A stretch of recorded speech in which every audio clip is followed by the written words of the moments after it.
Thank you. Good morning, everybody. I'd like to welcome you to a regular meeting of the Madera County Board of Supervisors. Today is Tuesday, April 20th, 2021. And we'll start off with a roll call attendance just to see. We've got 4 here and 1 remote. Supervisor Frazier. Here. Supervisor Gonzalez. Here. Supervisor Rogers is remote and he's connecting now. Hello. Hello. Supervisor Wheeler. Here. Leroy, where Chairman are you? Poitras. Yes. All right. Very good. Thank you. David Rogers is also on the line here. Thank Hey, you. Leroy made it. Good deal. Yeah, I couldn't get WebEx to load for some reason. I'm audio only. Okay. Well, okay, let's move on to, are there any additions to the agenda? There are no additions. Okay, very good. Council, would you read into the agenda? Yes, thank you, Chairman. There are 2 items for your closed session. The first is under Government Code Section 54957.6, your conference with your labor negotiators. Your agency designated representatives are Director Gomez and Susan Carter, and the employee organization is all units. There's also an existing litigation matter under Government Code 54956.9, subsection D1, and the name of the case is Hamilton versus the County of Madera. The case number are listed on the agenda.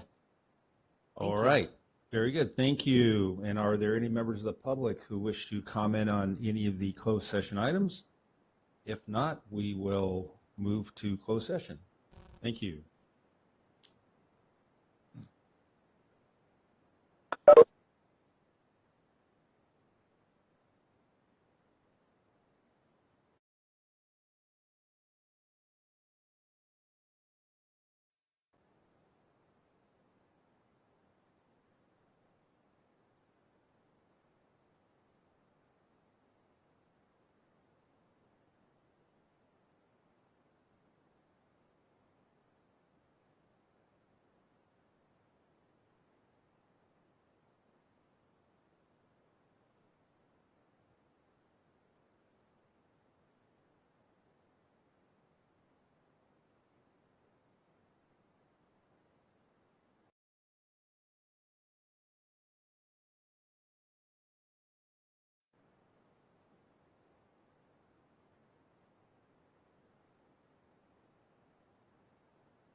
Good morning, everybody. I'd like to welcome you to a regular meeting of the Madera County Board of Supervisors. Today is Tuesday, April 20th, 2021.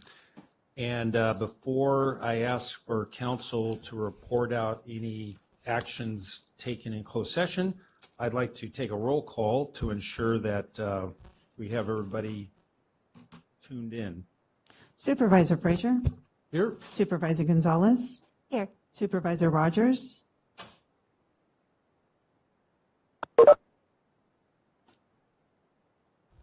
He's logging in remotely. I'm here. Supervisor Wheeler. Here. Chairman Poitras. Here. Thank you.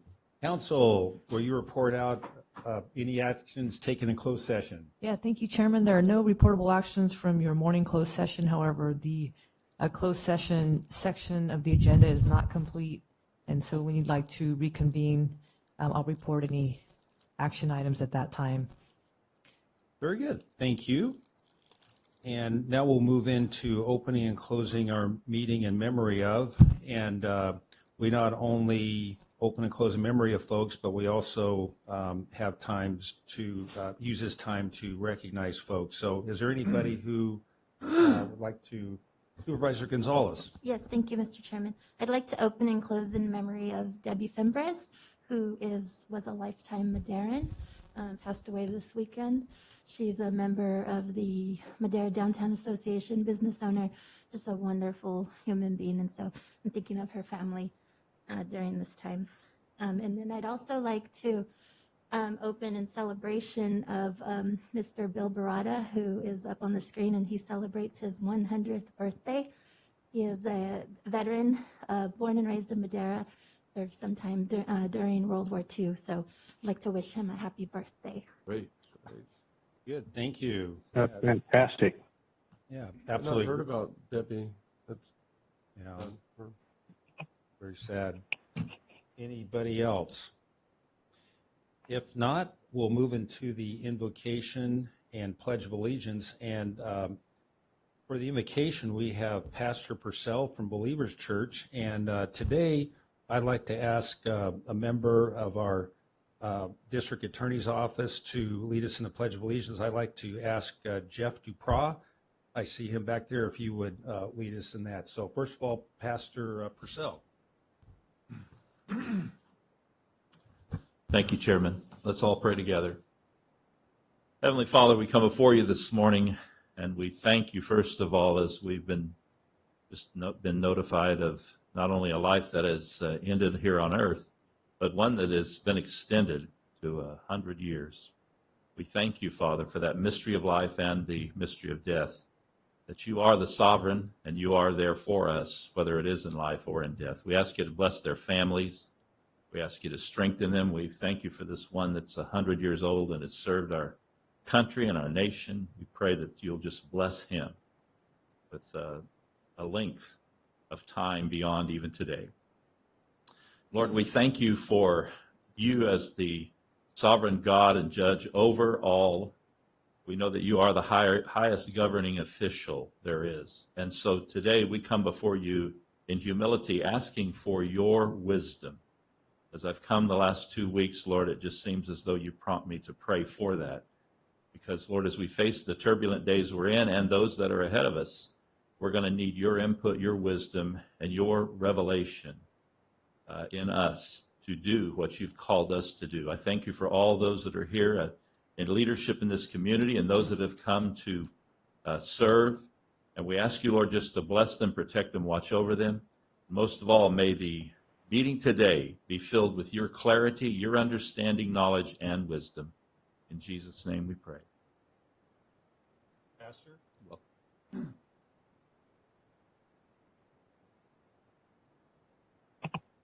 Lead us from there if you like. I pledge allegiance to the flag of the United States of America and to the republic that stands one nation under God, indivisible. And just for all. Good, thank you.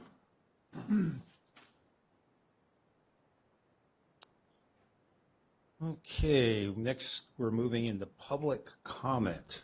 And just as a reminder for everybody, the first 15 minutes of each regular session are set aside for members of the public to address the board on any matter under the jurisdiction of the board, but not appearing on the agenda. The board will not take action on any items presented under public comment. Speakers are limited to 3 minutes. Anyone addressing the board is asked to print their name clearly on the speaker sheet at the podium and state their name and county of residence for the record. Are there anybody there who'd like to provide a public comment? It looks like we have somebody running down to the podium.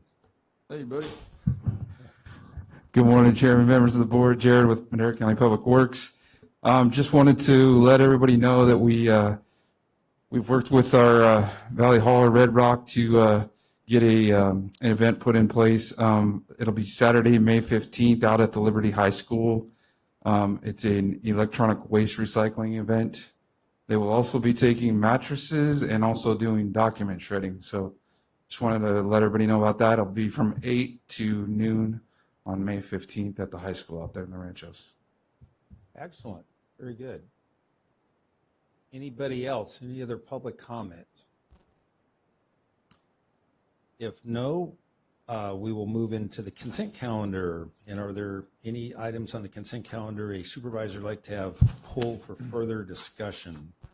I've got a couple corrections. Item B, J, N, O, and R maybe. So, Maybe. very good. You said the first one's B as in boy? Boy, yeah. Okay. The first one's just take out Max's name and put Letty's name in. That one. Okay. And then item E. Did I put E on there? No. No. Sorry. J. I looked at E, but I seen what it was. Stick my finger here and turn the page.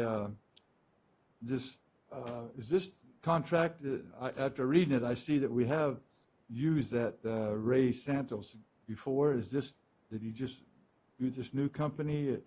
The whole thing, when it starts out until you read the very last part, it looks like it's a brand new, everything's new on it, but he's done it before, so is that what that is? Yeah, Roy Santos is an attorney who's worked with the county a couple of different times with a couple of different firms.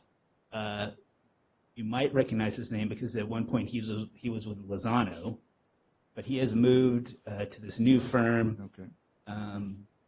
And he'll be the primary. He's the primary. Lawyer on that.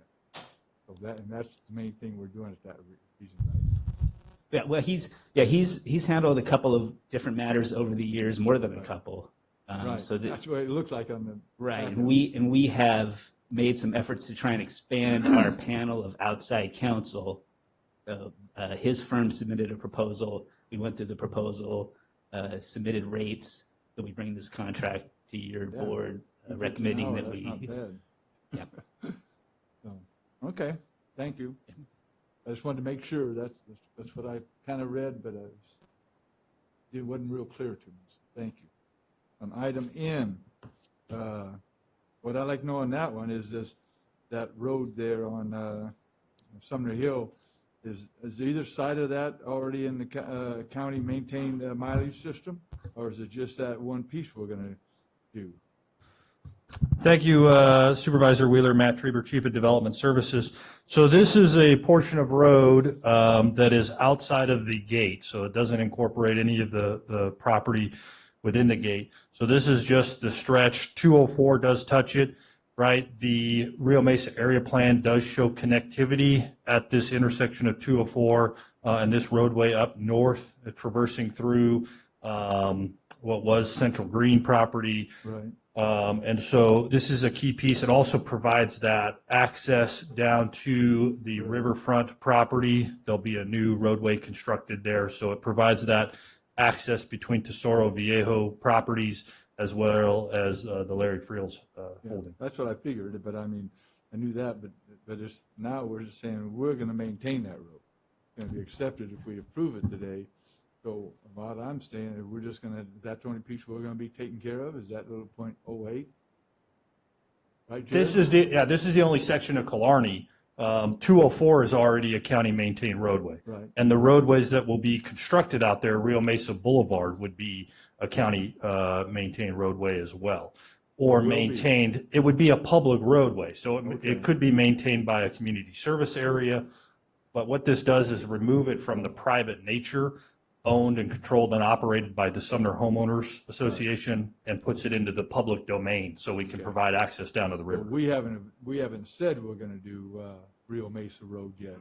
Correct. County. No, as far as maintenance, yeah, this would go into the county-owned or the county thing. Does it mean that Phil Toller's crew is going to be out there with a patch truck doing a lot of work? Probably not, because it is, a very small section of roadway there, but Is it it would. in good shape now? I've been on it, but I can't remember. Yeah, it's in pretty good shape right now. You agree with that, Jared? Morning, Jared, Talk to Public Rick, Works. You're just a Yeah. manager.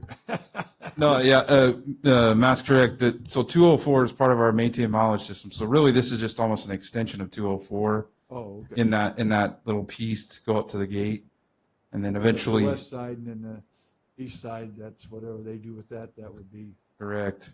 whatever Yeah. happens. Yeah, and as Matt mentioned, there is plans for the developer to expand off of this section and go, Right. out to their subdivision and development.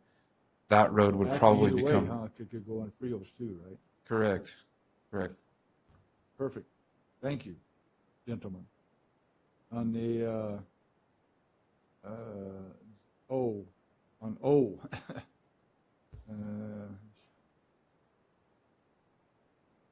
that the severe drought conditions. I just wanted everybody to really know this is how important this is. We've had some really droughts before. I think this is going to be worse than we've had for a while. I've been doing rain data since 1972. And in the Fresno Bee paper this week, it even had an article in there that, they just barely got 6 inches, and their average is 10 plus inches. And they said it's going to be a severe drought. And I've got 14.86 up there now, where by this time I usually have 30 inches. We average about 30, 32 inches. So I just want everybody to be prepared for this year. And I really want to thank the sheriff for keep putting these on here for these emergency decorations on all of them, the creek fire, the drought, the dead trees, because without those, we could really be messed up. And I'm hoping that state and stuff comes through with something to help us. And I know item E, or whatever that was I was talking about, that Supervisor Rob put on here. E, yeah, that's some of the stuff that maybe will be coming our way to help us with that. So, okay, thank you. That's all I can tell you.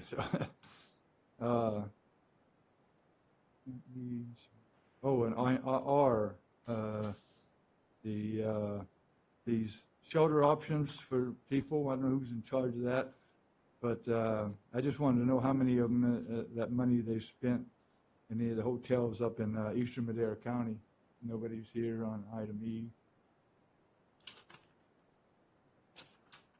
There we go. How you doing, hon?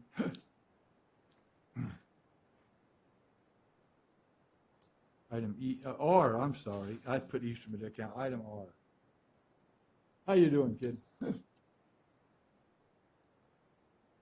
Turn that on. At the bottom. Okay. Thank you. Good morning, Mr. Chair, Board of Supervisors. In this funding, we served 3 members of the community of Eastern Madera County. There were a total of 22. Of So we got 3 of three them Madera? were in Eastern Madera County. That's all I want to hear. I just want to make sure we're not ignored, so I appreciate that very much. That's all I got, Mr. Chairman. Thank you. Are there any other items anybody would like to discuss? Are there any members of the public who would like to discuss one of the consent calendar items? If not- I did have one more. Really? Yeah. Item G, I just wanted to, I think Beth, you out there? You want to come up and just say something? She's, I'm appointing her today as our Madera County Assessment Appeals Board. We haven't had one for District 5 for a while. I've known her for years. She knows her stuff about properties and stuff. So I'd like you just to introduce yourself and thank you so much for coming down. I was going to call you last night and I forgot.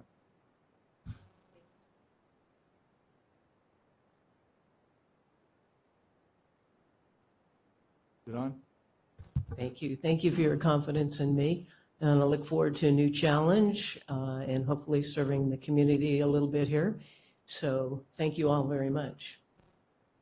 Appreciate Thank you. you saying you would. I really, some of these positions, they're not the most glamorous, but they sure mean important things for our citizens.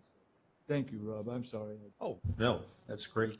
I had on their call, I didn't circle it, and I screwed up. So. Great. Well, it's great that Beth is here today. So super. So with that, I'll accept a motion for action. So Oh, moved. we have somebody coming up here that wants to talk about a consent calendar item. Come on up. Sorry about that. Good morning. Good morning. Thank you, Mr. Chair, for the opportunity. Christina Beckstead, Madera County Farm Bureau. I just wanted to thank the board for including the resolution item F for the sheep herders. We ask that you, once if approved, that it be provided a copy of us executed copy, please be provided to our office so that we can get it up to the various parties that are participating in moving this forward with the governor's office. As item F? Yes, sir. Yep. Thank you. Very good. Thank you. Let me see. I believe we have a motion and a second. I'm not sure who the motion was. I moved. Okay. Second. All right. There we go. Roll call vote. Supervisor Frazier, Yes. Supervisor Wheeler, Yes. Supervisor Gonzalez, Yes. Supervisor Rogers, Yes. Chairman Poitras. Yes. Vote passes 5-0. Thank you. You're now in, Beth. Thank you. Very good. The next item is a great thing that we get to do a few times a year, and this is the presentation of the 2021 semi-annual Madera County Award of Excellence. And semi-annual in that we have presentations, awards delivered in April and then in October, November, in that time frame. And what this, I believe it was Supervisor Frazier who started this award several years ago, and it's really a great thing, and it goes a long ways in terms of recognizing the service that is recognized as excellence. We have a lot of great employees in this organization that do their job and do it very, very well, and we have a great organization of people who go above and beyond, and then we have certain situations where employees or departments even go beyond that, and we believe that it's important to recognize those people and those departments for their outstanding service. I've worked for organizations in the past, and you kind of wonder, does anybody really know? Does anybody really care? Does anybody really see what I do? And you know what? There may be times that people don't, but the fact that they don't hear from a certain department and hear certain things, that says a lot right there.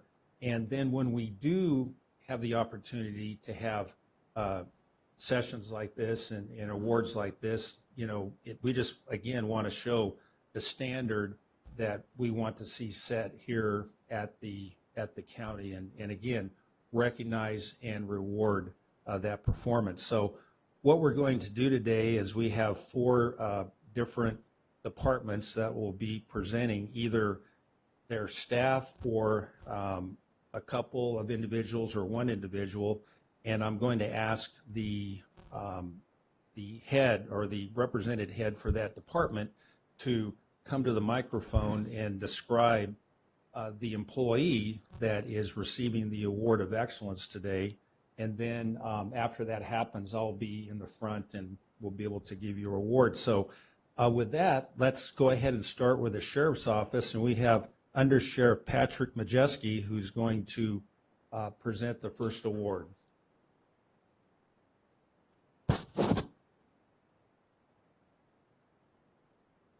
Good morning, Chairman and Supervisors. This individual that we selected for the award this go-around has done fabulous work over this past year. He's been in our detective unit since January of 2020, and what he does is it's absolutely amazing. I could not do it. I've been in the job for 32 years, and I could not and would not do what he does. He has written approximately 100 search warrants over his time in detectives. He's recovered about 7,000 images off devices and from investigations that he's conducted in regards to internet crimes against children. And with that, I want to turn it over to Lieutenant Rob Blim to give you a little bit more in depth of what this detective actually does on his side of the building, so to speak. I'm Lieutenant Blim with the Investigations Division for the Sheriff's Office. Just to touch on some of the numbers that the Undersheriff mentioned, the 100 search warrants is just over a year, which is a milestone that many detectives never reach in their entire career. And the 7,000 child abuse images that were recovered have been just since January this year. Detective Babineau is the very definition of having a tireless work effort, and the county and the Sheriff's Office is very fortunate to have him as an. Hello? There it is. Okay. It's working. Well, very good. Thank you so much. Is the detective here today, or? Okay. Come on up. Come on up. That's great. Bob, will you come down and get a picture? Like I said, what he does is just absolutely amazing, and you know the stuff that he has to endure every day to see these images. It's stuff that none of us want to see. We all realize that it happens out there, and without people such as Detective Babineau, where would this world really be without the people that police these pedophiles out there that do this to our children? And we can't thank him enough for what he does. And we provide him. Of course, the county helps us provide him with all the tools necessary he has to have all these computers and all these special things to do all this stuff. And, we thank you for allowing us to do that and to help the community as a whole to make it a better place to live here in Madera. But, okay, a couple words? Detective, come on up. Getting put on the spot. Again, thank you to the board. It's a huge honor, but I couldn't do it without my partners. So while it may be my primary investigation, there's several of us that work. They help me out a lot. So again, thank you guys. I really did it. Thank you. Very good. Thank you. Let's give it up. And Detective and Undersheriff and Lieutenant, come on up and we'll take a little picture here.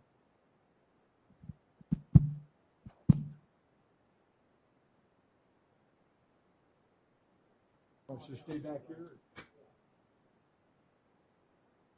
I will move.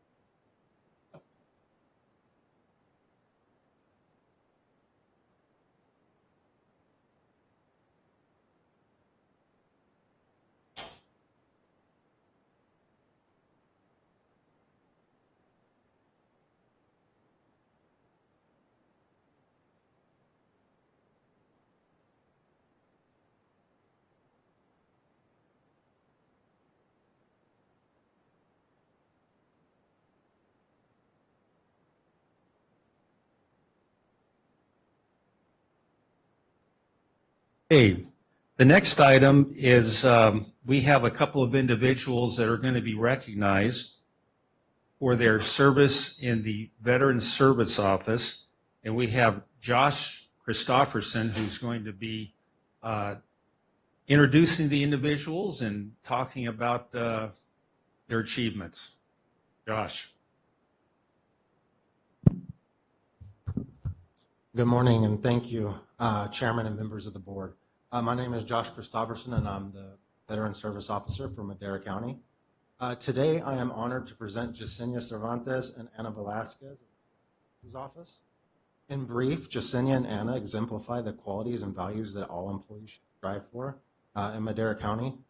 During trying times, both employees were incredibly proactive and went above and beyond their normal duties to ensure that veterans of Madera County continue to receive the services they earned and deserve. Yesenia and Ana not only performed duties well above their pay grade, but they also executed their normal responsibilities with such efficiency and effectiveness that a recent state audit of our work revealed the most impressive results I've ever seen. The results, a single correctable error that was no fault of their own. In fact, it was mine, but don't tell them. So what does this mean in our line of work? It means Yesenia and Ana provided hope to all those who've all but lost it. They comforted those who have grieved. They provided guidance to those who were lost. And they've changed veteran lives for the better. In addition, their work has resulted in thousands of dollars being injected into the pockets of veterans and ultimately millions into the economies of the state and the local economies. Their dedication to their work and the veterans they serve reflect credit upon themselves, our Veterans Service Office, and the County of Madera. Thank you. Thank you very much. And can we have them come on up here? And all right, I'm going to recognize them. And feel free to say a few words. Just want to say thank you for the opportunity to work here. We have a really great boss, and we really enjoy what we do. It comes from the heart. Very good. Thank you. Thank you. Just like Yesenia said, it takes a team effort. I definitely enjoy working for the office and serving our local Madera County veterans. Very good. Well, thank you so much, and we appreciate you doing as well. And come on up. We've got some plaques for you and get some neat pictures.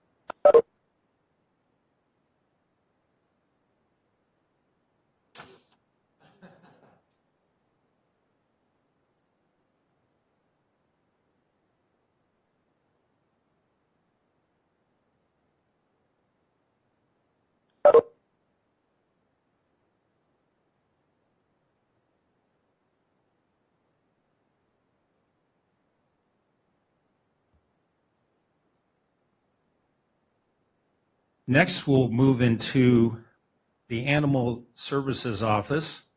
And in this particular case, the nominator felt that the whole department really needed to be recognized for their great efforts. So we have Cindy Avila, who's going to be describing the team and what makes this team unique and deserving of this award. Thank Good you. morning. Thank you, Mr. Chairman, Board. Yeah, my team this past year has been just astronomical. I mean, not only going through the COVID, but then with the Creek Fire, they were all right there for me, everything I needed. Overtime, it didn't matter, whatever we have to do to get through this. We completely revamped the way animal sheltering's done, and with nothing but improvements along the way. I've had people, my employees, do fundraisers. I mean, they've actually raised enough money to where we have a medical fund where the county, it hasn't cost them a dime for all the animals we take to the vet, which is probably 3 or 4 a week. And just through their fundraising efforts, which they've done on their own, I mean, just, I can't, I'm sorry, I get a little emotional. I'm very proud of them. Thank you.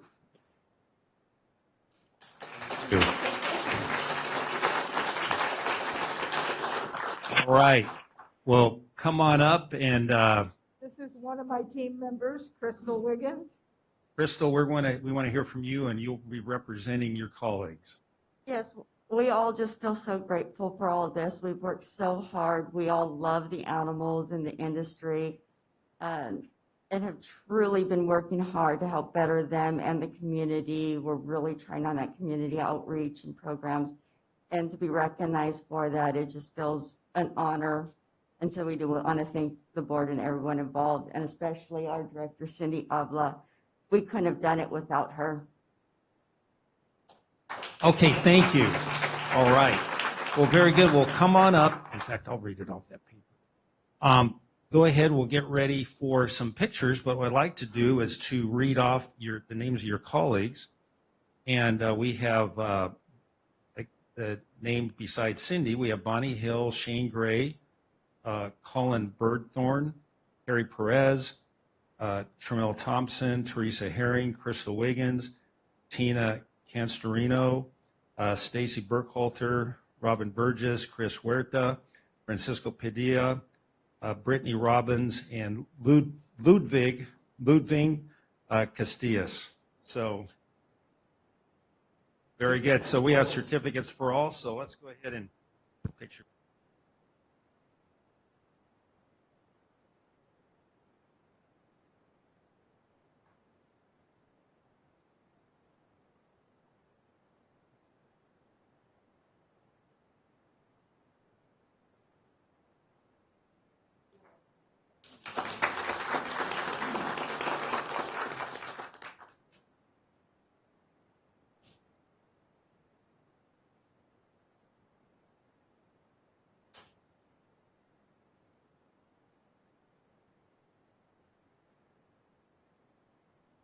And we will now move on to the district attorney's office, and we'll have 2 groups of folks who will be recognized today.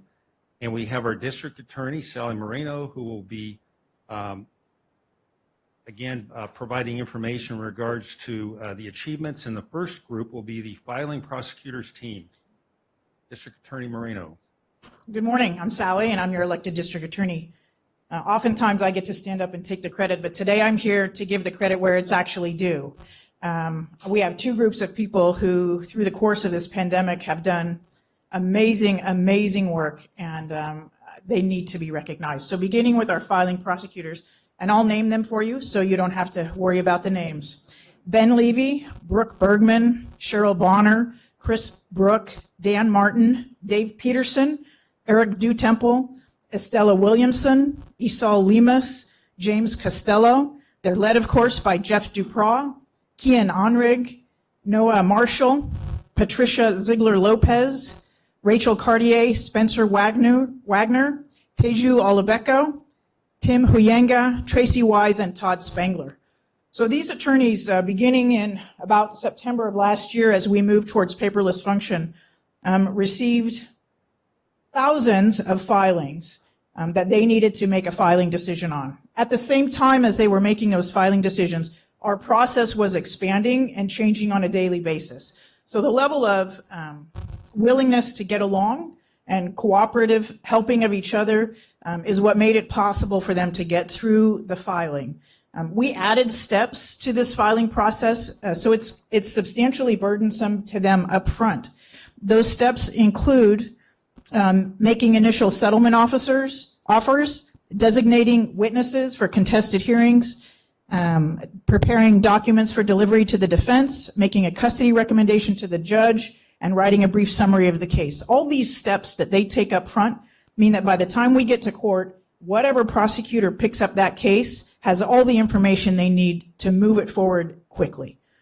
In addition to this, when we came into the office and started with Carpel, I honestly can't tell you the backlog. It was in the thousands, but we had no way to track it. At this point, effective April 1st of this year, no single attorney has more than 20 filings, and the office has 200. And that includes everything that's waiting for chemical results, waiting for testing results. This is the first time in the history of Madera County that we've been able to say we're caught up on our filings, and it's a function of these lawyers. One last thing I want to mention is that this team is so much greater than the sum of its parts. I'm over 30. I'll just leave it at that. And some of our lawyers are also over 30. I find technology a little more challenging, I think, than my friends and peers under 30.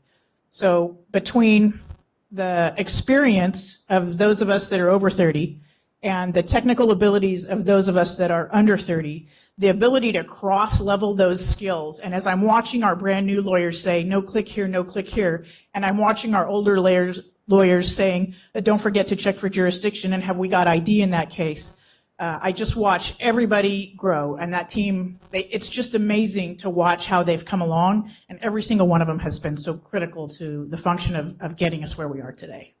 And Jeff's their leader. So Jeff?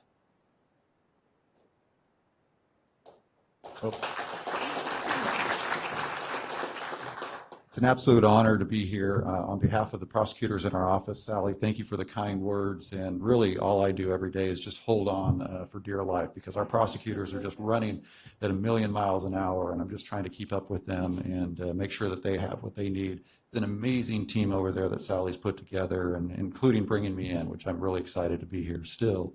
And I'm just so glad to be a part of it. Thank you so much for the recognition for our prosecutors. They absolutely deserve it.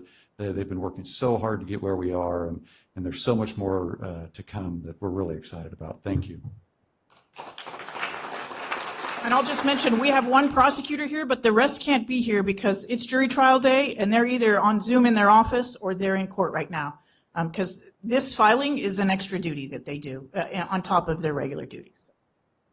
So in other words, they're prosecuting. There you go. All right. Well, come on up. And all right, Jeff. And you said there's one prosecutor. Stephanie, wave. Yeah, come on up. Yeah, there you go.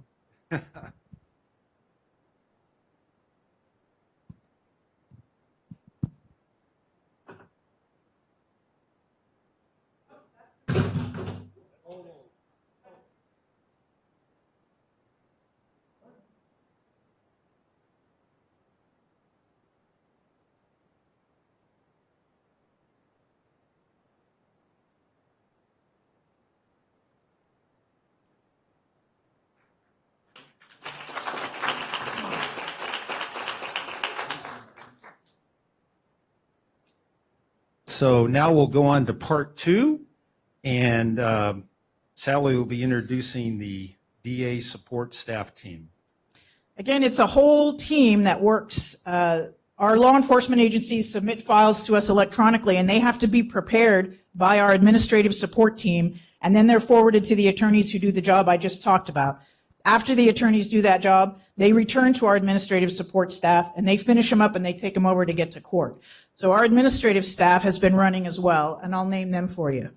Lisa Childers, their leader, Maria Noblock, Lisa Olson, Angela Keeling, Morgan Shavira, Brianna Beavers, Laura Flores. These are our support staff team, and they are standing there in the back. And these people, again, this process began in May of 2020, And it has evolved. The procedures have evolved. The steps that we take have evolved as we streamline this process and get better and better at what we're doing with our new file management system. And these ladies worked together, cross-leveled their cases, again, taught each other shortcuts in the system, taught us shortcuts in the system, and helped make the system better. And without them on either end of those filing attorneys, we wouldn't be where we are. So the DA's office is so proud. I'm so proud to call myself their leader. And the head of our administrative staff is Lisa Childers. You want to say anything, Lisa? All right. Thank you. Thank you, Sally. I'm honored to be here on behalf of these amazing women. I started in March of 2020, right before the pandemic hit. So I was this new supervisor to them, and we turned the world upside down by switching from paper to paperless. And through the pandemic, they've just been amazing. And Sally and Jeff have been amazing in allowing us to make these changes. And they're just a great group of women. Well, fantastic. That's exciting. And this is a great team. So come on up. We're I'm going. just going to say justice delayed is justice denied. We've all heard that. And we're running to make sure that at this point, by the time we get reports from the police officers, within about 6 weeks, the vast majority of them are to the court, filed, ready to go. That's our standard. Fantastic. Excellent. Come on up.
I'd also like to recognize Maria Knobloch as a trustee for Golden Valley Unified School District that was just in that last one. So thank you for all of her work in the.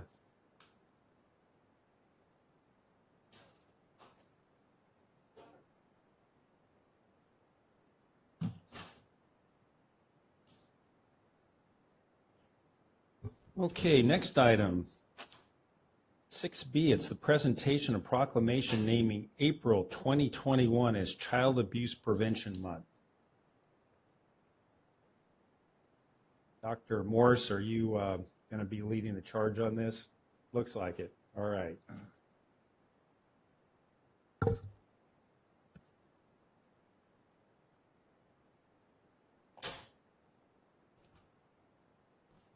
Morning. Good morning, Dr. Danny Morris, Deputy Director, Madera County Child Welfare Services. First of all, I want to explain my attire. Normally I come and present before you with at least a jacket, shirt, tie, but I want to remind us that as my 6-year-old daughter helped me dress this morning, we have to live carefree and ensure that children live a carefree lifestyle and not in fear of abuse or neglect. With me I have our intern who's passing out the pins, Maria Saloyas. She's an intern from Fresno State, and she's been working with us and with our program manager, Chanel Moore, who's behind me to kind of help lead this aspect of ensuring that we promote child abuse prevention in Madera County. Also, we have Maria Salazar with us as our director, and she'll be presenting a piece after I share a little bit. First, I want to share that in the county of Madera, we have seen a decline of abuse and neglect during calendar year 2019 to 2020, and that was because of COVID. We had a lower number of reports of abuse and neglect. Doesn't mean it wasn't happening, but it was happening. Statewide, the same thing was happening. Nationwide, it was happening because schools were shut down. Kids were not being seen by teachers. Reports were not being received, and so we had a low number of referrals. I'll give you an example. During the month of April, we had a total number of 142 referrals received by our department for abuse and neglect of children. As of yesterday, we've received 205 referrals of abuse and neglect in our county. Wow. And we haven't even closed out the month yet. And statewide, that number has also skyrocketed as well because children are being seen. The other piece I want to share is we had in calendar year over statewide 145 child deaths because of abuse and neglect statewide, which is astronomical. And it's a concern because we need to ensure that we're watching and having eyes on children. We just saw not too long ago in, I believe it was Riverside County, where the 3 children were killed by their mom because they're saying because of postpartum depression, which is a serious issue. And we need to ensure that we're addressing that because postpartum depression does cause a mom to have a manic episode to where she does feel that her children are a threat or they're in danger and she'll kill them. And so ensuring that that is being addressed by mental health and working together with hospitals and medical providers to address that and protect our children. On April 23rd, there'll be a day of silence for those children that have lost their lives. We'll be raising the flag that Chanel has hanging there, here at the Government Center, to memorialize those children that have been killed because of child abuse or neglect in Madera County and nationwide. The flag will be hung until the 30th of April. We ask that all have a moment of silence at 10 a.m. on the 23rd for children that have lost their lives to abuse and neglect. I'm going to bring up Maria Salazar to share a little bit about what they're doing in prevention.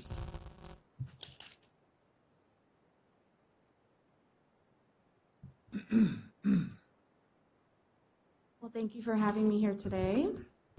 And that the Award of Excellence, it's very uplifting, especially in a month where we're talking about child abuse prevention. So my name is Maria Salazar, and with me are some of my board of directors and my assistant, Anna Marie Sheriff. And hopefully we can get a picture with you later for the proclamation. But I really wanted to share a couple of thoughts. I know I'm limited to 2 minutes, so I'll try to keep it under. But as 2020 hit, it's not, everybody knows we've been dealt with hardships, not just the families that we serve, but our own families as well. Whether it's through the mental health issues that come from the isolation, from the parenting issues and high stressors with a loss of income, possibly a loss of a loved one, through the issues of possibly being at home and having to learn a hybrid system or homeschooling at home and the stressors that they may come to people that may not feel well equipped to assist their children in doing so, right? So all of these stressors that we're all dealing with, that is a concern for me. And I know Danny had mentioned some of them as well, and how they were all out of school. So I'm not going to go into too much detail about that since that was mentioned, but it is a concern as they start going back to school and how we start rising from the pandemic of 2020 and how we start preparing to have some type of resource, a preventive supportive resource for the families. And I think our county and our partnerships, they're doing a great job in doing so. So I really wanted to highlight that since in April, we are highlighting the proclamation of child abuse prevention. I know many think of child abuse prevention as we are local CAPC, and they think of, typically one of two ways. They think of a child that's possibly been beaten, a child that has been murdered to death at the hands of their primary caregiver, and they think, what can we do to prevent this from happening again to any other child? The other way that other people think of it is, how can we build more nurturing and loving parents so that these children receive that nurturing and loving way of life in their family household, so that in the future they grow, they have their own children, and they begin this new generational cycle of nurturing and loving families. And that is primary prevention, and that is our number one goal at your local CAPC. You have primary prevention, secondary prevention, and tertiary prevention. And I really want in this April, where we're proclamating child abuse prevention, to really try to keep the primary prevention at heart and how can we increase resources to primary prevention. Thank you. Thank you. And my director, Tamika Hill, will be handing out some masks. Hopefully you can wear them on the day of the raising of the flag. It has the ribbon, the awareness ribbon that I'm actually wearing on my shirt. And it states fighter, because we're all fighters, whether you're fighting from your own trauma for other children or you're fighting for other children, even though you haven't experienced it. We thank you all. Very good. Thank you. Supervisor Wear it Frazier. now? Yeah, you can wear it now.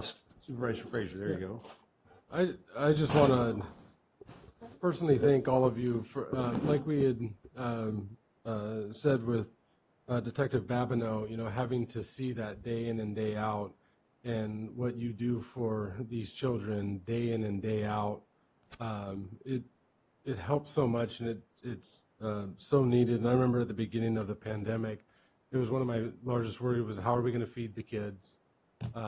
We talked with a school district, they had their meals and everything was ready to go. But, for a lot of these children, school is the safest place for them to be, and not being at home or having someone that can catch what's going on and seeing those signs. And so I know that this next year is going to be extremely busy, and anything that my office can do personally or the board, I know would be behind all of you in helping these children come out of this, because it's going to take a while. And while it was hard before, I think it's going to be even harder in the coming years. And just love what you do, and thank you very much. I know for me, it was hard with the kids home all the time. And I have, things that I've put in place over the years of knowing how to deal with that stress or how to walk away, and knowing that some people don't. And so I appreciate that you're hoping to train people to learn how to deal with that, and just really appreciate what you do. Supervisor Gonzalez. Yes, thank you. Just to add on to Supervisor Frazier's, I absolutely appreciate everything that you do. This is an area of particular interest for me, and so I hope to talk offline with you, because there's so many things that we can do to do better, right? And when we hear from the Sheriff's Department that there's, all these cases, and then you hear of the amount of reports that come in just monthly, I want to make sure that us as a board, we set policies that we're not just checking boxes, and we're really helping those families and those children who've been traumatized, and just, it's just so important to me. So I would love to have this conversation, look at what we can do as a board to better the situation for everyone. Thank you, Supervisor Leticia, for mentioning that. We do notice your participation on our social media platforms, and as a small nonprofit, we truly appreciate the work. And to answer the first question, parenting classes, one of the ways, if I was to ask something, is just letting one of the resources out there, parenting classes. We provide parenting classes through an evidence-based program called Active Parenting. There are plenty of other ones out there. There's a Parent Project and Love and Logic with BHS. So I think that's primary prevention, and sometimes even tertiary prevention for the ones that there's already been some behaviors made and some trauma inflicted. And so it can be very helpful in preventing for primary prevention, secondary, and tertiary prevention. Very good. Well, with that, let's go ahead and get a picture and present the proclamation. If it's okay with everyone, I would love to invite all of the partners that get involved with us, IC Victim Services. If they're okay, I would love to get everybody that's involved with child abuse prevention. I think that would be amazing. Please. All right.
Here you go.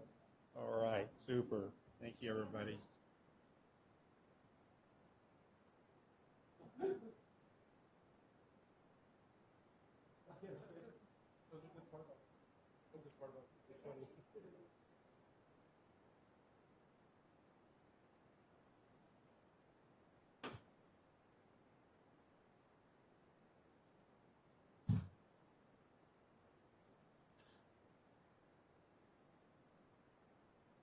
We'll move on to item 6C. This is presentation and proclamation recognizing the week of April 18th to 24th, 2021 as National Crime Victims' Rights Week. And Supervisor Gonzalez. Okay. Thank you. So every year in April since the early 80s, National Crime Victims' Rights Week has been celebrated to highlight the effects victimization has on individuals, communities, families, workplace, schools, and more. According to a recent National Crime Victimization Survey, 1.2 million people were victims of violent crime, excluding assault in 2019.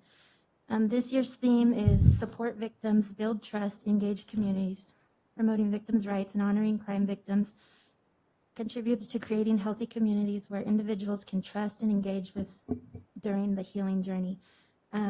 So thank you, Carla, for providing these notes for me. Going with today's theme, I just want to commend the Victim Services Center for all that you do.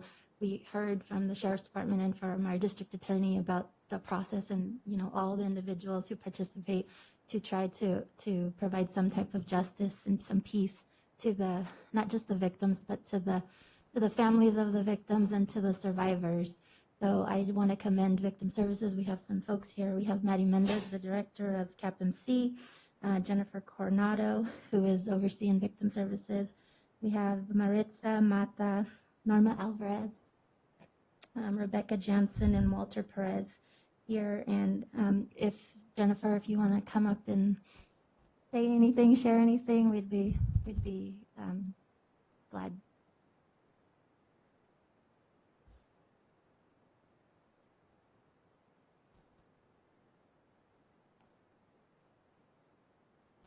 Hello. I just want to thank the board so much for recognizing all these different events. As you can see, April is very busy as far as bringing awareness to these issues. And I'm very happy you can see all the different organizations that really do work together to bring these issues to light and to really support us and making it visible. We're here to help victims of crimes, those reported or not, to really navigate the system. So we just really appreciate everyone just bringing that awareness. And we do have our event this Friday at 12 p.m. via WebEx.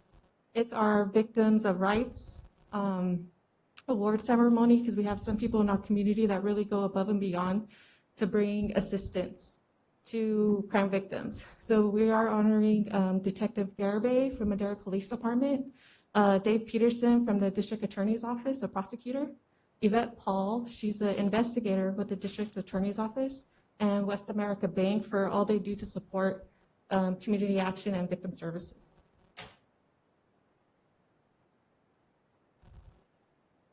Members of the Board of Supervisors, Maddie Mendez, CAPMC. I just want to thank the staff and recognize them. It is rare that I have the opportunity to recognize them publicly, but they're very passionate in what they do. It takes a very special person to work in victims, to serve victims of crime, to serve victims of domestic violence, sexual assault, and the underserved community. So I just want to say thank you. Thank you to your other staff members, your peers, and we are very grateful for all that you do for our victims of Madera County. Thank you. I'd just like to mention, first of all, thank you for all your efforts and everything you do. I had a chance to chat briefly with our district attorney yesterday, and she mentioned, and it's been in the news, how unfortunately there's something in here in the proclamation that talks about justice. And it seems like there are bills being introduced in Sacramento and being passed in Sacramento that are actually taking this justice away from our victims. It's lessening the laws. There's things all the time that are, felonies. Some felonies have been turned into misdemeanors. There's work always being done to reduce violent crimes to lesser sentences and things of that sort. And when people serve half time or a quarter time or whatever and brought out, I mean, think about the crime victim knowing that the perpetrator, the person that harmed them, is back on the streets. And so I just like to mention that there's a whole host of things that go into protecting crime victims. And I think as a board, our job is to not only support the efforts of our local community in terms of helping out the crime victims, but also letting Sacramento know what we think about some of this legislation. Stupid stuff they put out. Right, exactly. That is actually going the opposite and making things worse for crime victims. And the idea is to lower the number of victims through the lower number of crimes, but if there's no consequence for committing some of these crimes, then, what's going to stop these things from occurring? So with that, let's go ahead. Everybody gather who'd like to be at the presentation of the Proclamation of National Crime Victims' Rights Week.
Getting warm going back and forth there, Rob.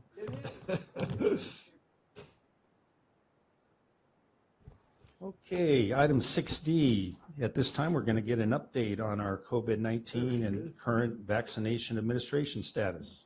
Good morning, Mr. Chair, Board of Supervisors, Sarah Boss, Public Health Director.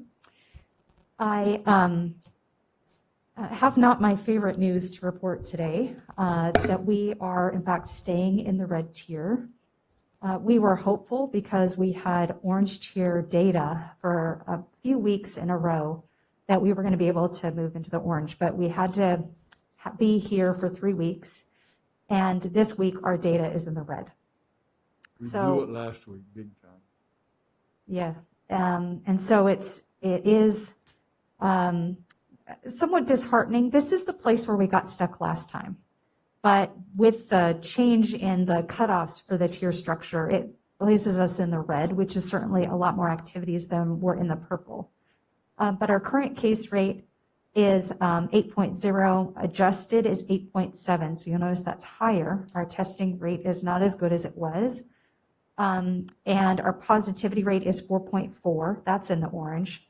Our health equity positivity rate is 6.0. So just as a reminder, orange is a case rate of 5.9 or less, and our county positivity rate has to be 4.9% or less. We are there, 4.4. And then the equity positivity rate has to be 5.2 or less for orange. So we have to have 2 weeks in the orange. The earliest we could move forward into orange would be May 4th. But when you look at the case rates in particular, there is a trend where it actually is kind of sloping up a little bit. It's fairly stable. We'll see what that looks like as it bounces around in the next couple weeks. But the good news is that our hospitalization rate has remained low. We have 2 people currently, Madera County residents at Madera Community Hospital, and that has been typically reflective across other hospitals in Fresno County where we don't always get those numbers. So the question is why are the cases going up? I think all of us know that people are engaging in more activities, and of course that's going to increase transmission. We are seeing an interesting trend when you compare the different reporting areas. And we're now seeing our highest number of cases in the mountain communities, which has always been the lowest. And we believe that it's because the transmission has been less in the mountain communities, that they have less immunity from not having caught COVID in the past. And even though many people in the mountain communities have gotten vaccinated, we do believe that there is more opportunity for cases to spread there because there have been fewer infections in the past.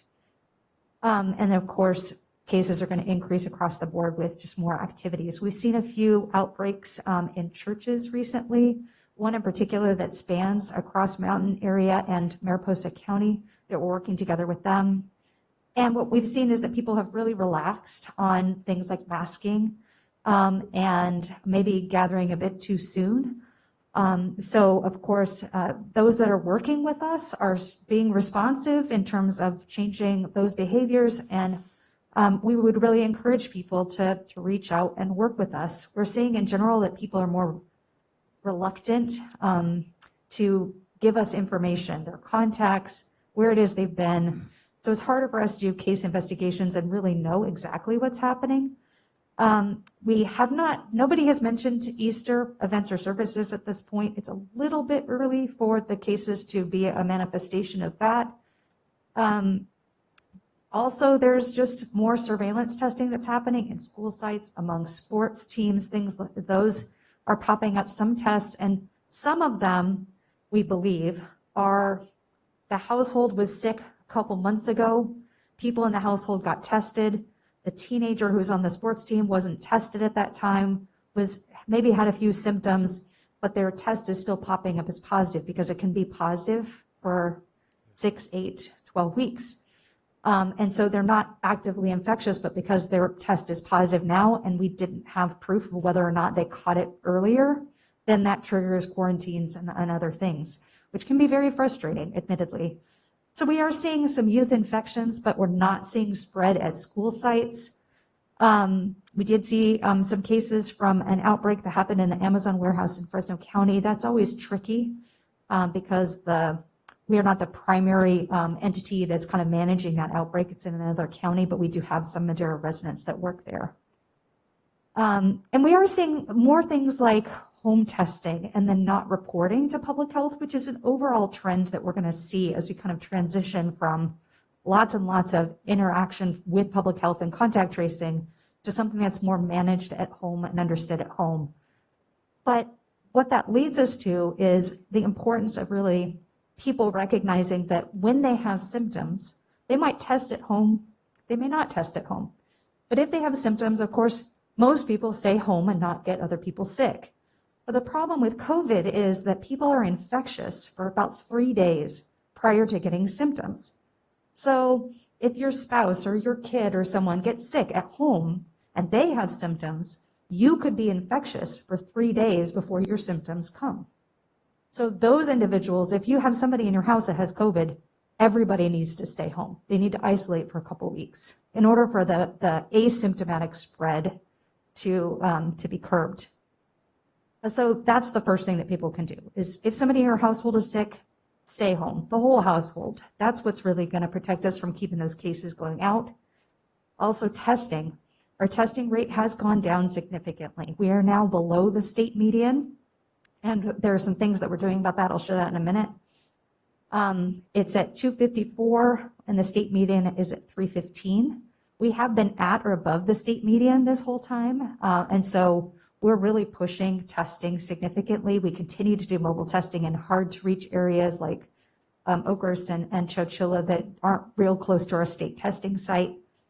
And then really pushing testing in our HPI areas. But also we're working with our district chiefs of staff to do pop-up events, 2 or 3 a week, with incentives and fun and promotion to really capture people at kind of point of sale. So impulse testing, so to speak, which is often more effective than just testing people who are symptomatic. People who are symptomatic tend to reach out and seek out testing, which we have those resources, but to really capture people before they're infectious or if they're asymptomatic positive. So turning to vaccination, which is the third thing that people can do, I really encourage people to get vaccinated. Madera County is currently at 38% having received at least 1 dose, which is great. And the best news is that we have vaccinated a significant number of our most vulnerable population. So for age 75 and older, we're at 89% vaccinated, 65 to 74, 73% vaccinated, 55 to 64, 50% vaccinated. So that's great news because, again, our primary goal is to keep people out of the hospital. So those who are most at risk have likely reached out and gotten their vaccine at this point, but we want to get to that herd immunity. The other great news is that there's plenty of vaccine. At this point, we have anyone who wants to get a vaccine, age 16 and up, they can access a vaccine and get one.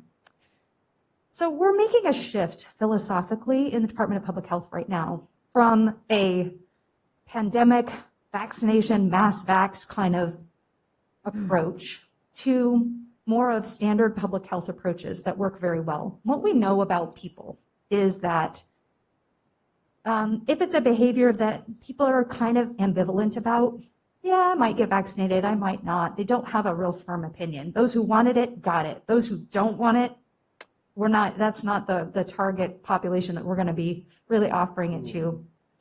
But it's the person who thinks, yeah, I should eat the orange, but it's not cut up, so I'm just not going to eat it, right?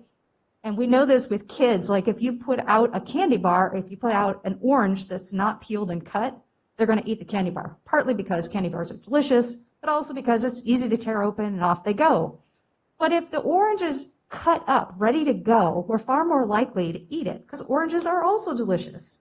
And so when you think about that approach, it's really what we're thinking about with regards to testing and also vaccination. How do we make it super easy for people who are like, I could take it or leave it, but it's right there, I might as well.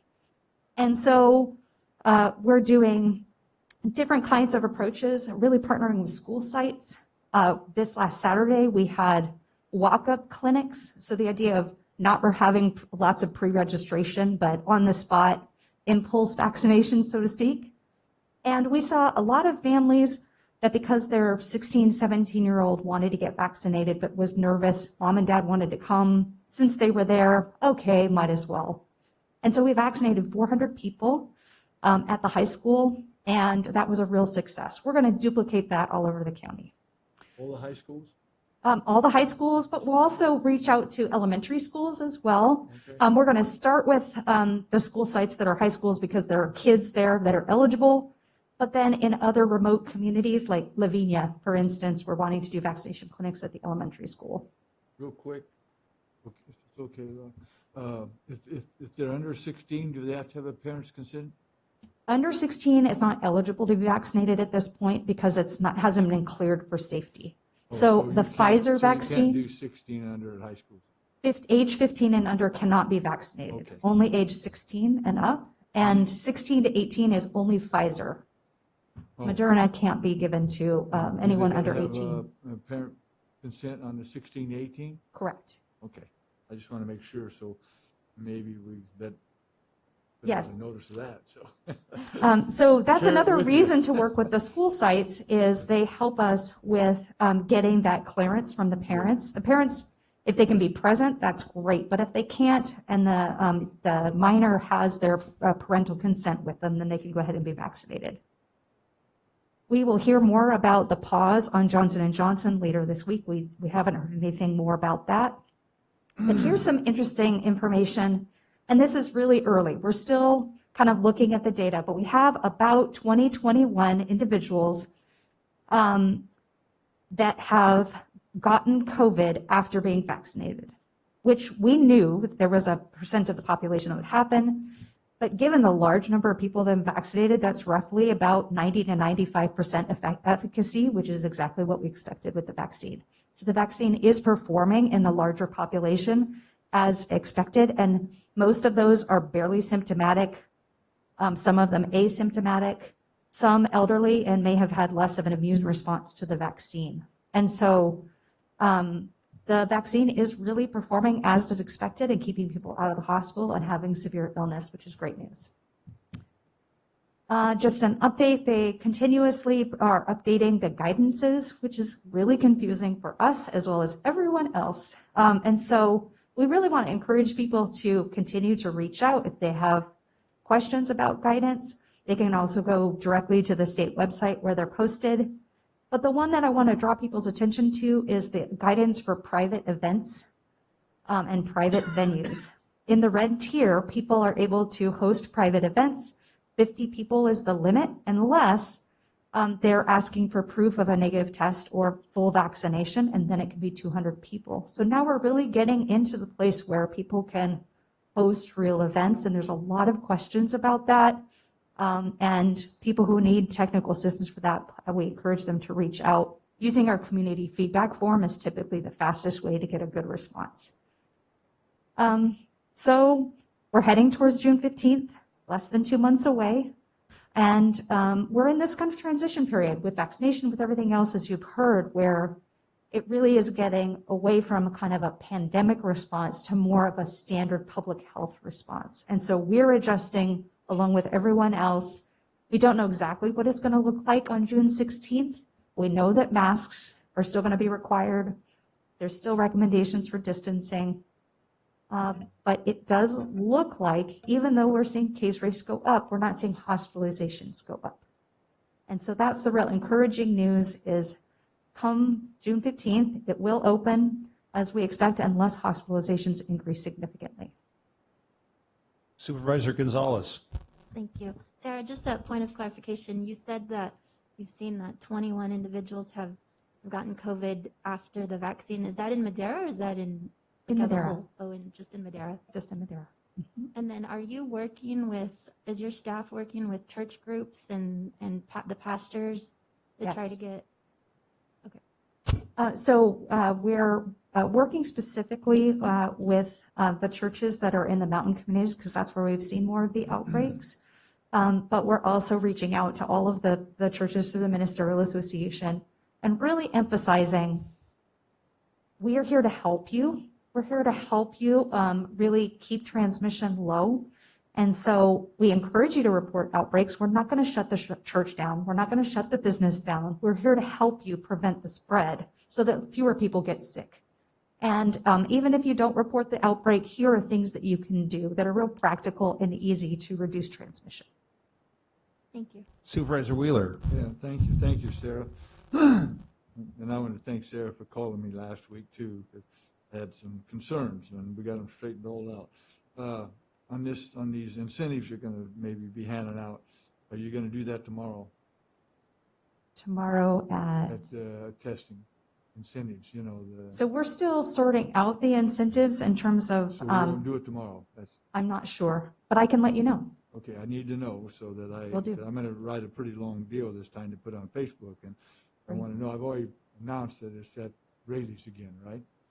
Yes. And we're going to do Rayleigh's now until we So, change? yeah, I got an email from Bobby this morning, and he had a recommendation of something that might work a little better. So we're still in conversation about where the best permanent location would be, but we'll certainly keep you in the conversation. Okay, well, he'd probably tell me too, but we're here and he's up there, we don't get to talk, so.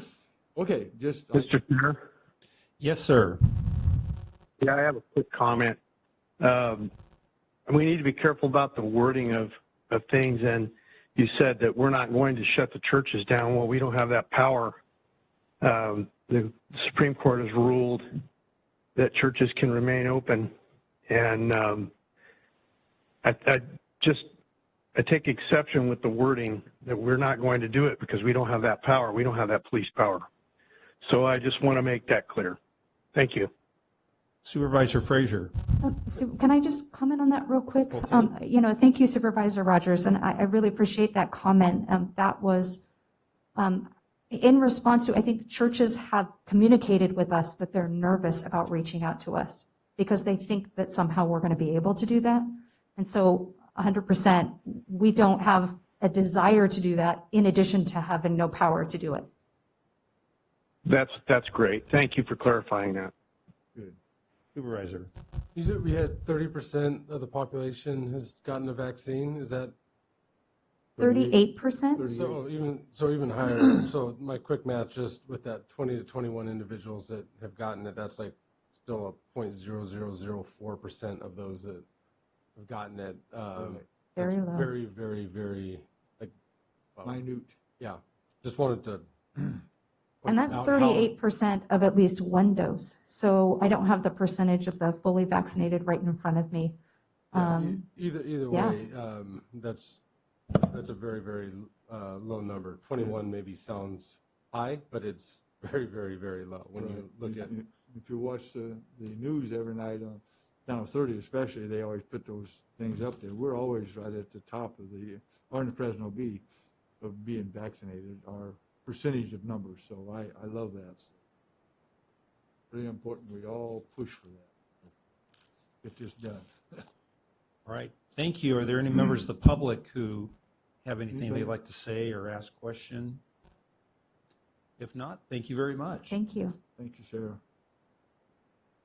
Item 6C, this is a discussion and consideration of entering into a memorandum of understanding with the City of Madera for a Fresno River trash removal project.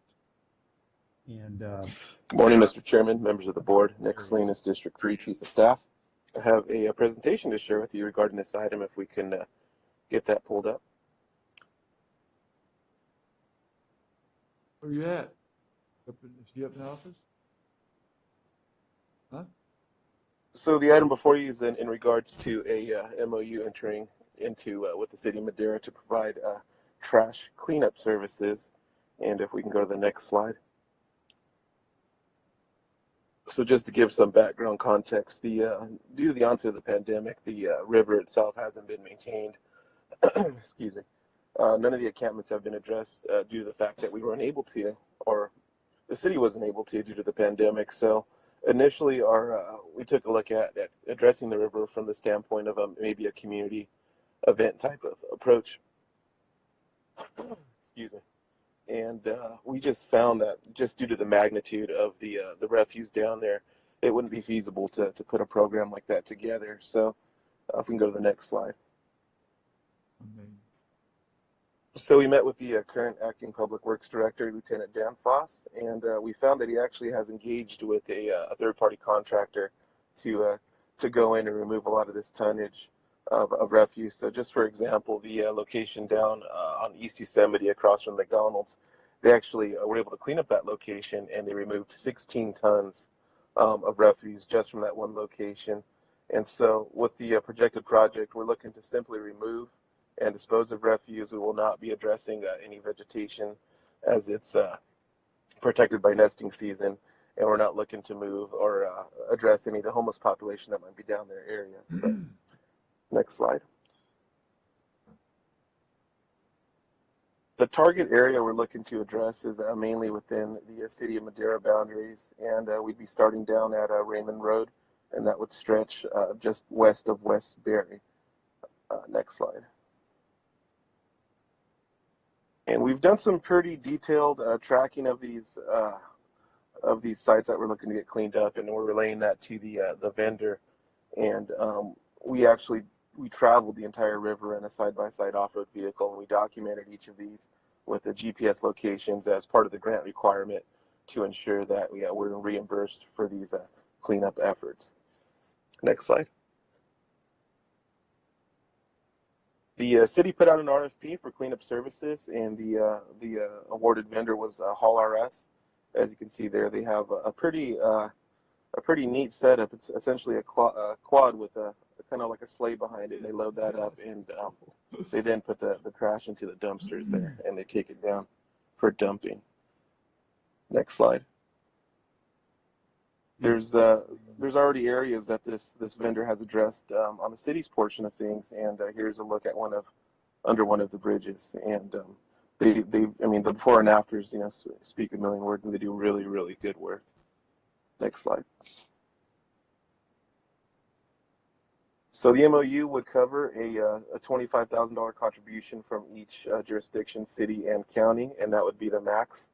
And the funding we've identified on our end out of Stephanie's shop comes as a recipient of the Department of Water Resource Grant, the Flood Maintenance Assistance Program.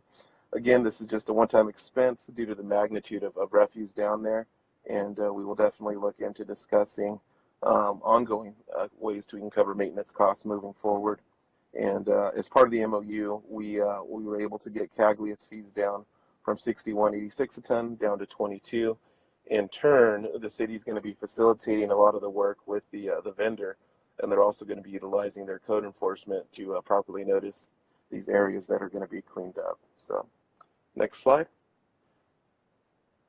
With that completes my presentation, and I'm happy to answer any questions.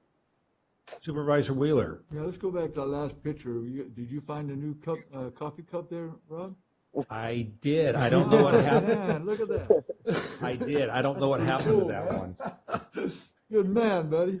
So, at that site in particular, what we're finding is these folks will either just go through a lot of trash, leave it behind, and move on, or a lot of times there's fires. And in this case, there was a fire, and burned, huh? They just grab their important belongings and move on. And they're 9 times out of 10 we're finding just trash, trash period. So yeah, all those shopping carts, are you gonna return them to the stores? yeah, there's a different vendor who does it at no cost, and in fact the stores reimburse him to have bring them back, those shopping carts returned, and he gets so he'll be a part of the program. Unfortunately, there's not every store's signed up with this gentleman, but I think within the city they're looking at passing an ordinance. Number one, to make sure you have the wheel lock so the carts aren't being left around, and then number two, they're trying to find a way to hold the stores accountable if they have shopping carts laying throughout the city. Well, that's good, because just coming in this morning right there on this side of Ellis, no, not Ellis. Yeah, is it Ellis? What's the Tolis? Hosier, yeah. There's 2 different places had 2 different carts just completely full, and it looked like all junk. It didn't look like good stuff. So I don't know. They're just right along 145 there.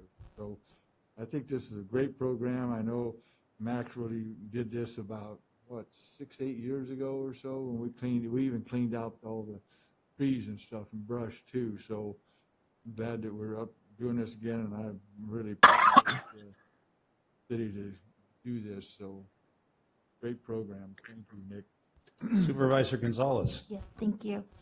Nick, just you said that the code enforcement was going to be providing notices to the homeless encampments, but we're not. Or how is that going to work? Correct. It's more in regards to their belongings. In the past, there's been jurisdictions, in particular Fresno, who removed someone's important belongings, and there was litigation brought against them. So what we're going to be doing is, if we find anything of perceived value, we're going to be storing that for 30 days, and these folks will have some time to come back and get any of their important belongings, just as a safeguard to make sure we're not disposing of something that isn't actual refuse. Okay, thank you. And I just want to add that this is great. I appreciate the work that's gone in. There's been several requests for this. I know I've talked to a couple of city council members who are eager to get something going, and I hope that we can look into some type of ongoing program, because it's much needed. So thank you. Very good. Thank Thank you. you. Any other comments? Any members of the public wishing to add a comment or a question? Seeing none, we'll bring it back for action. Do you want to make the motion, Rob? I'll make a motion. I'll make a motion to approve the subject MOU. And I'll second that. Perfect. Very good. Thank you. Roll call vote. Chairman Poitras. Yes. Supervisor Gonzalez. Yes. Supervisor Frazier. Yes. Supervisor Rogers. Yes. Supervisor Wheeler. Absolutely, yes. Vote passes 5-0. All right. Thank you, everybody. We have pending legislation, or do we have any pending legislation. Looks like it. Mr. Chairman, I have something that's kind of a cross between pending legislation and a staff report. And as you're aware, Congressman Costa's office contacted all of the municipal and county governments in his area within the last 4 to 6 weeks to basically prospect for projects that may or may not be funded or presented to the federal government for funding. We've pretty much found out that none of the projects that we put forward, specifically on behalf of the county, will be going on to the next step. But we have been notified by the city that a project that they put forward as it relates to the Almond Avenue sewer line, which is, I'll call it the one and only main sewer line. All roads in Madera Sewer lead to the Almond sewer line. So they've reached out to us to craft a letter. They sent this out late Friday, early Monday morning to craft a letter of support. And since that main line does support our residents in the Parkwood and Parksdale area, the Chief of Development Services and I have decided that it was probably just as appropriate for Matt Shop to craft the letter, so we would be forwarding a letter in support of that project. Excellent. Yes, City Supervisor City Fraser. of Madera is in County of Madera still, so I think we should. Yeah, it is. Perfect. Yeah, all right, so it will help us. Right. I think that's a good idea to go forward with that. Yeah. Letty and I appreciate it. Our houses all tie into that sewer line too, so that would be great. Very good, thank you. Anything else underpinning legislation? Is it big enough to put any of those, that trash we're picking up in that line and run it on out through there? You know, maybe a direct dump into the sewer pond out there, but that's about it, I think. Very good. Okay, supervisor reports. I'll start with to my right, Supervisor Fraser. Tomorrow I have my coffee and conversation start at 8:30. Okay, very good. Supervisor Rogers. Nothing to report, sir. Very good. Supervisor Gonzalez. Nothing to report. Okay, Supervisor Wheeler. Yes, I just have one thing. Ash Lake, PG&E and the sheriff office and what have you had a FERC meeting week and a half ago or so, and we're going to have another public town hall on the 29th. We've come up, they're getting ready to put out the new brochure for the Bass Lake boating and stuff. Bob, I want to thank my chief of staff for getting these maps. I think got them from Matt's office and Bass Lake, and we're going to be different scenarios for big wakeboards and wave runners. I mean, we if you name it, you could have a million problems, but generally pretty decent. And so we're going to have a hearing on what we might change. Okay. Be 68 on the 29th, Zoom meeting. And if you're interested, Bob will get you set up if you want to be there. We're going to invite the 3 rental businesses, and the sheriff will be there. PG&E will be there. Whoever else we got to have. It'll be an interesting meeting. Very good, thank you. One thing I want to report is received a message yesterday from Senator Borges, and there's a large coalition of counties and Congress people on a bipartisan basis and others who are sending letters to the governor requesting that he declare state of emergency regarding the drought. So the idea would be that there'd be more water released for agriculture. Can you drop a letter on that from us too? As a matter of fact, yeah, we can. There's one that's going out now from all the chairmen, but we can also put together one from the board. I think we should have one, and if you guys give them a thumbs up, we ought to do it right away in case we're not having a meeting now for 2 weeks. So right. Go ahead and get it out. If Certainly. everybody a thumbs up on that, would that be okay, or how should we do it? Yeah. I think it's really important. I mean, don't look really very good. Right. Absolutely. Up there, it is so dry. Yes, counsel. There we go. If the board's okay with the chairman sending that off, then I think he has agreed to do that. I don't think we need any action. Okay. Very good. Thank Okay, you. Brett? I'm good with it. David? You know where I'm at. Yeah, I'm good with it. I started hearing, I don't know. I don't know. Okay, Robbie. Yeah, yeah, all right. All right, Mr. Varney. There, I'm having microphone difficulties. So Donald Babineau, who you saw earlier, was, I think, about the third person I hired. And he definitely, he's an interesting individual. So the first night that he stopped somebody with a carload of ID theft stuff, he called the supervisor over. And he's like, well, hey, he came from another agency to us. Perhaps things are more delegated there in terms of being larger. But like, hey, who takes care of this now? And the sergeant kind of looked at him and said, you do? And he was like, really? Like he was. So that was the first search warrant he wrote for us, and you see where it's led him. He also, I think he's probably recruited somewhere between 5 and 8 individuals from that same agency to come here over his time here, including one of their recruiters. Wow. So that person has gone on to be one of your task force officers. So, he's an interesting individual. So Yeah. he works hard. A Renaissance man, yeah. The other thing I wanted to just bring up, especially since Maddie and Elizabeth are still here, tomorrow is Worldwide Denim Day. If you're not familiar with that, I'm going to read off of the card that they distributed. It says, Denim Day is a symbolic gesture. Every day is my denim day. I won't tell them about your boots then. An Italian court overturned a rape conviction due to the High Court not believing that the victim had not consented to sexual contact, since in their opinion her jeans were so tight that the perpetrator could not have gotten them off without her assistance. So it sounds pretty outrageous, yet in Italy and all over the world, women and men who are victims of sexual assault continue to be disbelieved and accused of causing assault due to their behavior or fashion sense. So April 28th is Denim Day worldwide, and we will be allowing the employees here to wear denim tomorrow if they wish to do that. And that concludes my report. Very good. Council.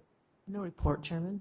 Very good. Clerk of the board. No report, thank you. All right, thank you. And with that, we will continue closed session from our 9 a.m.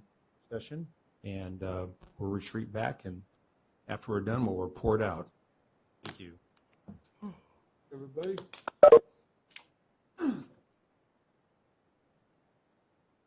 Yeah, that.